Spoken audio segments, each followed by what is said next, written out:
From storyflo, this is your daily audio brief for July 9th. Mason here, July 9th. The market read in 5. Let's start with the headline number. Let's get into it. First, from Hump Days. NVDA $1 trillion slide. Happy Wednesday all, Humphrey here. Just got back from Norway last week and had an excellent time relaxing, hiking, and visiting Fjord, one of the places I had wanted to visit ever since I was a teenager. Back then, I found out about it from a desktop wallpaper pack that I downloaded. Here's a pic that I took with the long exposure setting on. Now, it's time to get back to work. Exciting videos upcoming on the channel, including an updated version of 401k balances by every age group for 2026. I hope you tune in this week. Enjoy this week's Hump Days. Humphrey and Ricky. Minutes from the Fed's June 16-17 meeting under new chairman Kevin Warsh revealed that a few officials explicitly argued for raising rates at that meeting, though the committee ultimately voted unanimously to hold. The Fed laid out two key scenarios: if inflation moderates, rates stay put or eventually fall, but if elevated AI-driven demand, high energy prices, and tariffs keep inflation hot, some policy firming would likely be warranted. Those concerns were validated a week later when the Fed's preferred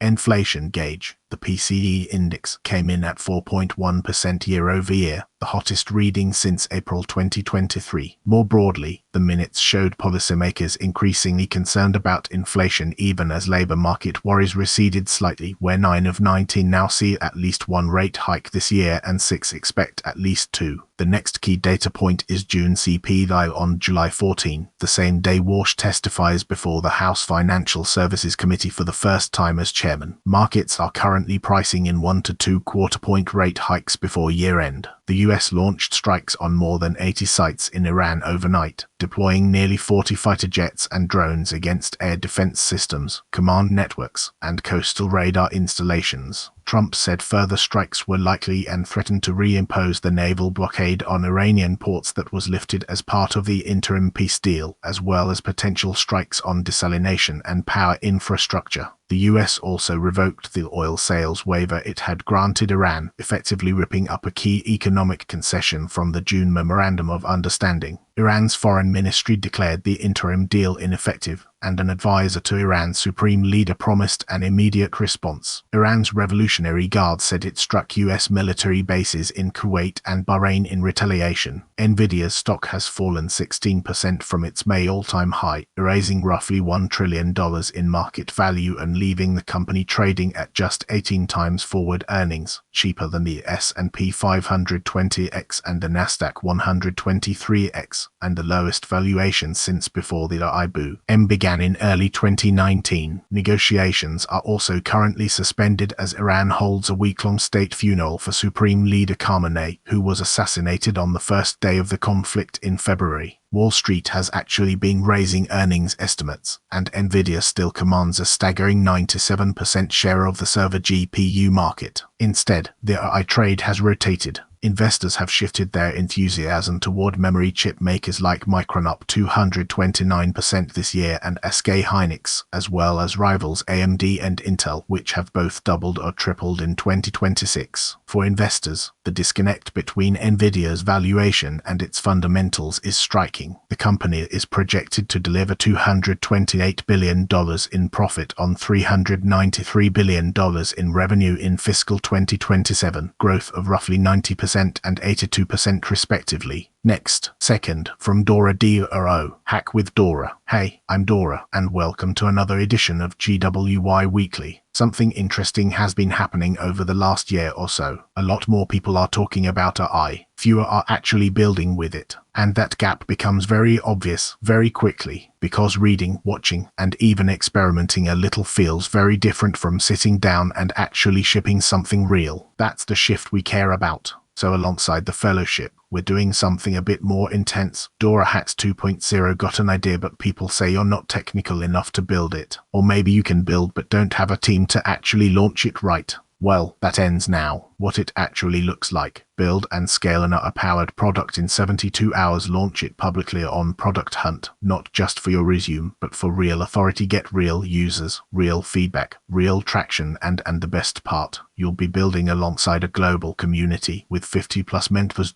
Google, OpenAI, Microsoft, Amazon, NASCOM, Lovable, Cursor, Gemini, and more, helping you ship something real. The kind of folks who have already been building in this space. Hack with Dora 2.0 is a global, fully remote hackathon where you go from idea right arrow working product using AI plus no-code tools. How do teams work? You can apply solo or with a team 2-5. If you're coming in solo, we'll help you find your people before the hackathon begins, so no one is stuck building alone unless they want to. What's the timeline? Applications close 10th August.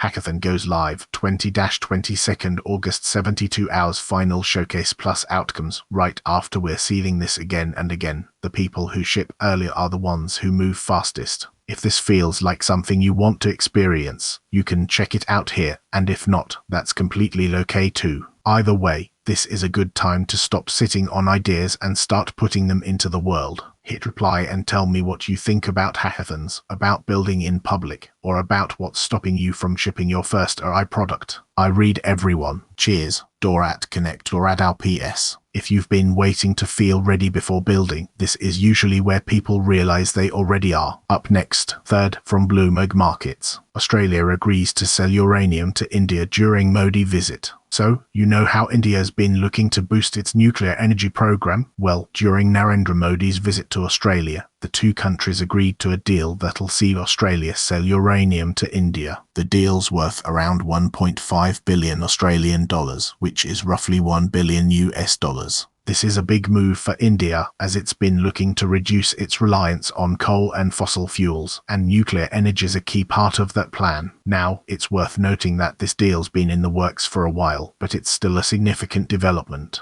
India's been trying to get its hands on more uranium for years, and this deal should help it meet its growing energy needs.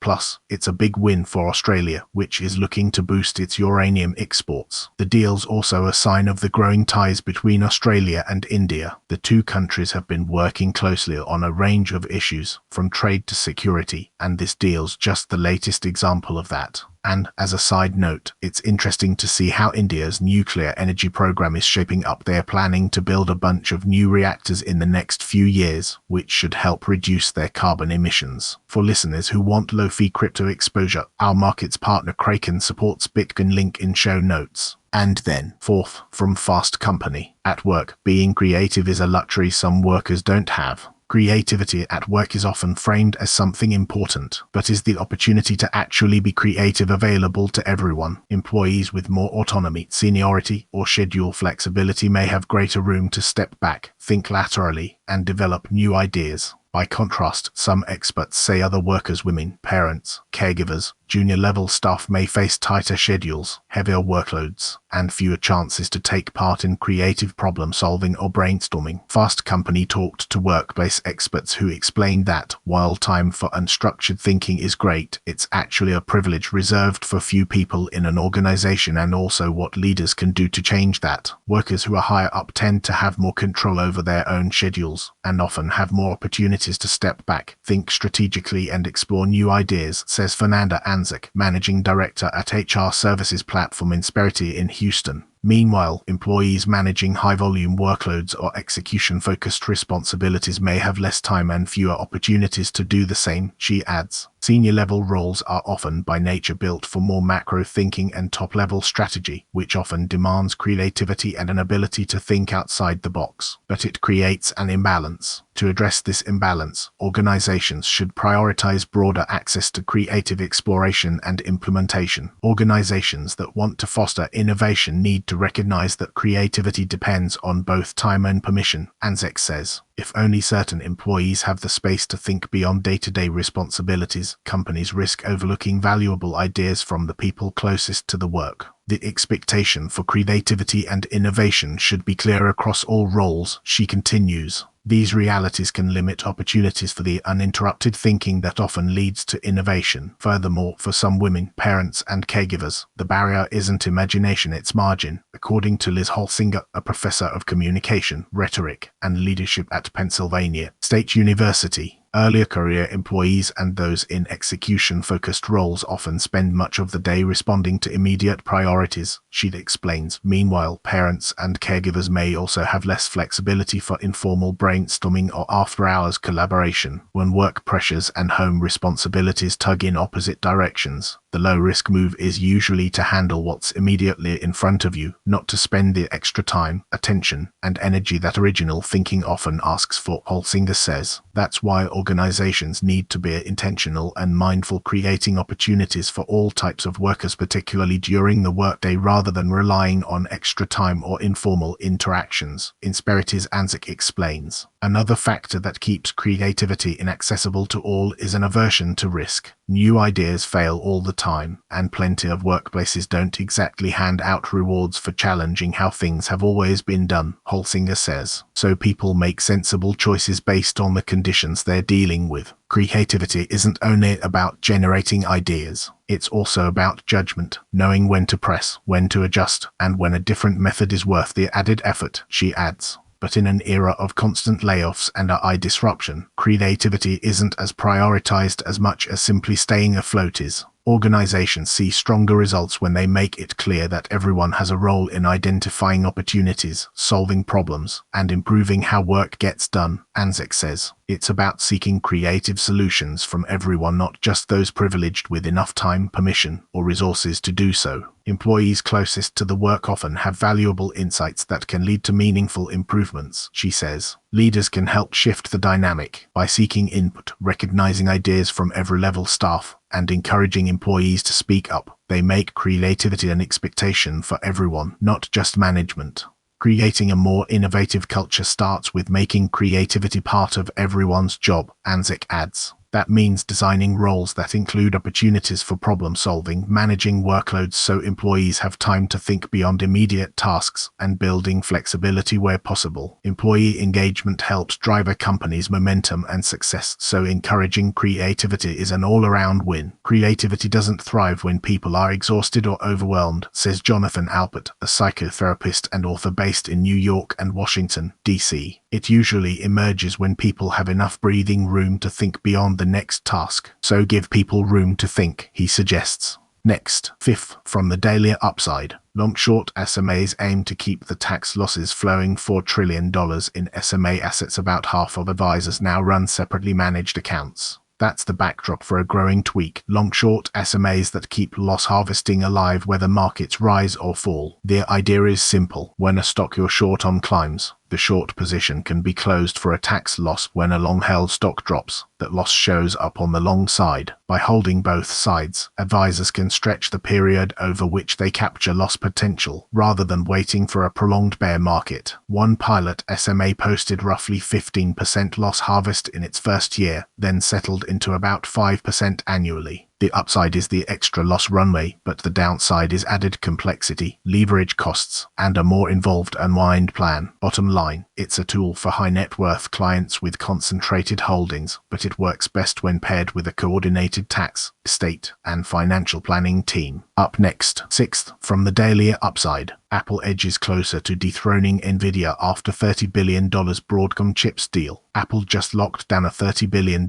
deal with Broadcom, one of the biggest US manufacturing deals in company history. This brings Apple closer to reclaiming the title of biggest US company by market cap. It's now just $300 billion behind Nvidia. Apple's shares have climbed nearly 1% on the news, and the company's stock has gained over 15% this year. The deal's a big win for Apple's patient and cost-conscious approach to the AI era. Broadcom will supply custom radio connectivity chips and components for Apple devices, and the company's committing to invest $600 billion in US manufacturing over the next 4 years. This includes a $1.5 billion expansion of a Broadcom facility in Colorado, which will produce 15 billion chips and support hundreds of jobs. Apple's also looking to reshore the primary logic chips powering its devices. It's already committed to buying chips from TSMC, Arizona Fab, and Intel. The company's working with the US administration to create an end-to-end silicon supply chain in America. It's worth noting that Apple hasn't completely abandoned its China-based supply chain. It's lobbying Washington for clearance to buy memory chips from a Chinese firm, and it's raised prices on some devices due to an unrelated crunch on memory and storage. For listeners who want low-fee crypto exposure, our markets partner Kraken supports Bitcoin, link in show notes. On the markets, Kalshi traders have been actively repricing this story in the last day. And then, 7th, from the daily upside, Delta introduces business class on a budget. The premium side of the airplane curtain is getting cut up into more classes than ancient Rome as airlines seek to squeeze extra dollars out of travelers' budgets. Delta, which is reporting earnings before the bell tomorrow, is introducing 3 new ticket types, 2 basic versions of business and first class fares, along with another option closer to the main cabin. Basic business and first basic tickets are geared toward flyers who want a bigger seat near the front of the plane and not much else. The tickets will be cheaper than their premium counterparts but come with trade-offs including no lounge access and no seat selection. There are also added fees for changing or cancelling flights similar to basic economy fares. Basic business will be offered for lie-flat seats on long-haul flights, while first basic will be available for shorter domestic flights that typically don't have business class. Delta's move mirrors what rival airlines are doing, creating more upsells to tempt travelers who want to upgrade from their knees hitting the back of the seat in front of them but don't want to splurge on the full first-class experience. The travel industry is struggling to spread its wings during a $40 billion downturn. U.S. tourism missed out on more than $16 billion last year and is heading down the runway toward an additional $21 billion deficit this year, Tourism Economics estimated. Airlines like Delta are leaning into the newfound frugality, betting that higher spenders may be more willing to trade down by skipping the lounge than by giving up their lie-flat seats. United pushed the multi-tier strategy into premium cabins this spring, announcing Polaris-based tickets that let flyers splurge on premium seats but save a few $100s by skipping out on perks like accumulating miles. Stateside travel has hit turbulence, too. Several surveys have found that Americans plan to travel less this summer than usual. Facing high fare costs, some vacationers are trading down and looking for ways to take a summer vacay on a budget. Road trips, national parks, cruising altitude. Over the years, major airlines have created different tiers of their economy class to capture customers who may want to spend on extra legroom or window seat. But budget travel isn't where the money's at, as budget airlines see their planes turning tarmacs into yellow-grey Varda Spirit carriers are increasingly counting on champagne sippers to lift their profits. The post-Delta introduces business class on a budget appeared first on the daily upside. Next, 8th, from the daily upside, investors find a fashion faux pas in Levy's upbeat earnings. Sometimes, markets can be a harsher judge than the fashion police. Levi Strauss & Co. reported top and bottom line figures Wednesday that beat Wall Street's second quarter forecasts, hiked its earnings guidance and increased its dividend. Shares in the jeans maker nonetheless fell 5% in after-hours trading, with demand for denim steady. Why did investors react like it's cheap rayon? Denim doubters under CEO Michelle Gass, who took the top job in 2024. Levi Strauss has pursued a multifaceted turnaround, pivoting to a high-margin, direct-to-consumer model to offset reliance on wholesalers. This has included moving Levi's distribution to a combination of owned and third-party locations from a purely owned and operated setup, something that will lead to the closure of a Kentucky distribution center and the loss of some 300 jobs next month. Most importantly, it's working. DTC grew 10.5% in the company's 2025 fiscal year and 11% year-over-year in this year's second quarter results reported Wednesday. It's also gaining broader momentum company-wide. Revenue climbed 3% in gas first year, then 4% in 2025 to $6.3 billion.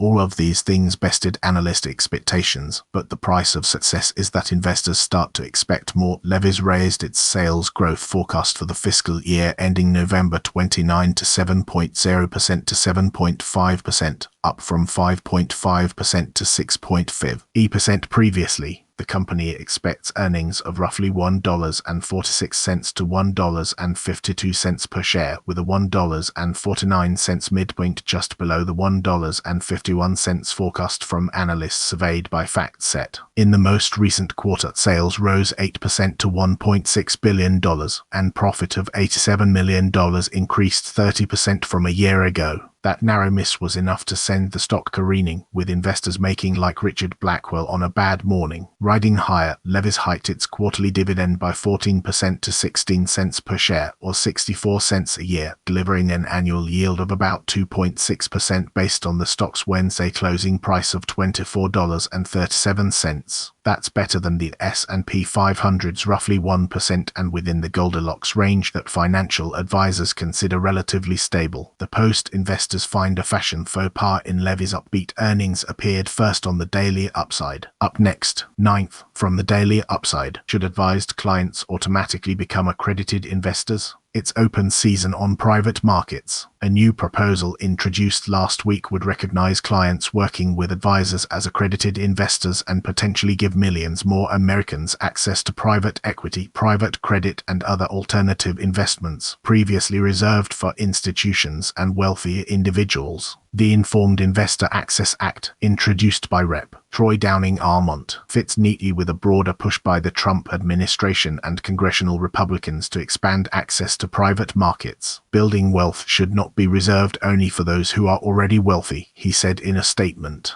But many advisors see a catch. More investor choice could also mean more liability and more opportunities for clients to get hurt. Your advisor is very possibly not qualified to help you with private investments any more than you are. At present, an individual accredited investor has to have a net worth of over $1 million or make more than $200,000 a year consistently, according to the SEC. To gain access to more sophisticated investments like private funds, just having an advisor doesn't make you qualified, said Tara Unverzect, president of South Bay Financial Partners. However, some Americans already technically have stakes in private equity because they've started their own business or funded the launch of one owned by a friend or family member. Still, those positioned to take high risks don't always choose to do so. About 13% of the U.S. population qualify as accredited investors, primarily based on net worth, according to the Financial Planning Review from CFP Board. However, less than 5% of those millions of people report owning private market securities. Do they need protection from investing in a private equity fund? The question comes down to who should have the right to take risks in their investments, Unverzect told Advisor Upside. From Enron and the 2008 financial crisis to Bernie Madoff and the 2023 regional bank failures, many Americans have become less willing to let traditional financial institutions decide what they can and can't buy. Investors have seen too much corruption and fraud on Wall Street, and they want to be able to make their own decisions, said veteran securities lawyer Bill Singer, who expects some version of the legislation to eventually pass. He also sees downsides. Private investments can be lucrative for advisors, but they also invite scrutiny. We're seeing an increasing amount of lawsuits involving private investments, he said. That means advisors would get sued too. Wouldn't it be nice? Not everyone thinks broader access solves a real problem. Alvin Carlos, a CFP with District Capital Management, argued that a diversified, low-cost portfolio focused on public markets is more than enough to build wealth. He added that his clients, mostly in their 30s and 40s, aren't clamoring for private assets. That said, someday, it would be nice to have a low-cost private equity ETF or something like that, he told Advisor Upside. The Post should advised clients automatically become accredited investors. Appeared first on the Daily Upside, and then 10th from the Daily Upside. BlackRock takes on Invesco State Street with new Nasdaq 100 ETF. 3 might just be the crowd. The iShares Nasdaq 100 ETF IQQ, launched by BlackRock, is expected to begin trading as early as today. With the new wrapper, BlackRock joins State Street, which introduced a similar fund 2 weeks ago, in competing with Invesco's QQQ, long the only exchange-traded fund tracking the index. Now that 3 asset managers are offering nearly identical funds, advisors have a bevy of options for exposure to the index and its newest entrant, the aerospace and AI giant SpaceX. For many, the The choice may come down to fees and brand recognition, but experts agree that Invesco certainly has the incumbent advantage. The QSR outside of SPY, probably the second most famous, most well-known ticker, said James Seifert, a senior analyst at Bloomberg Intelligence. That's still what most people and traders are going to use for their exposure, but for long-term, buy and hold investors and advisors, they're going to be seriously considering these other products. Fees are among the main differences between the funds. For investors looking to gain new exposure to the Nasdaq, choosing a fund with a lower fee could make sense. But for those who already hold QQQ or Invesco's lower fee index offering QQQM, the difference of a couple of basis points probably won't be enough to move the needle, said Athanasios Sarafardis, an ETF analyst at Bloomberg Intelligence. Let's say all these launched at the same time, then I think the price would matter, he said. QQQM fee is 0.15%. BlackRock's IQQ will cost 0.12%. But the issuer is offering a waiver that brings the fee down to 0.10% through the end of next July. State Street's SPDR portfolio Nasdaq 100 ETF QNDX has the lowest fee at said 0.10%, but trying to come in and go head-to-head with a product that's so well established, it's just harder. Fees for each Nasdaq 100 ETF are as follows. Invesco's QQQ has the highest fee at 0.18%. BlackRock's fee waiver has raised some eyebrows in the analyst community. I don't get what their approach is to try to do this temporary waiver and then go back up to 12, said Sarafagis. Just come in at 10 basis points, like State Street did. All about LiQQ liquidity. Invesco's fund may cost more, but it also has more liquidity. As the cornerstone of the Nasdaq 100 ecosystem, $500 billion of options are tied to QQQ, offering deep liquidity that will be difficult to displace. Brian Hartigan, Invesco's global head of ETF and index investments, said in an email that liquidity matters, especially for institutional investors and short-term traders, said Bloomberg's Seifert. You're not even going to be considering these other ones, despite the lower fee. The post-BlackRock takes on Invesco, State Street with new Nasdaq 100 ETF appeared first on the daily upside. That's the read. Watch the tape. Ignore the noise. Back tomorrow.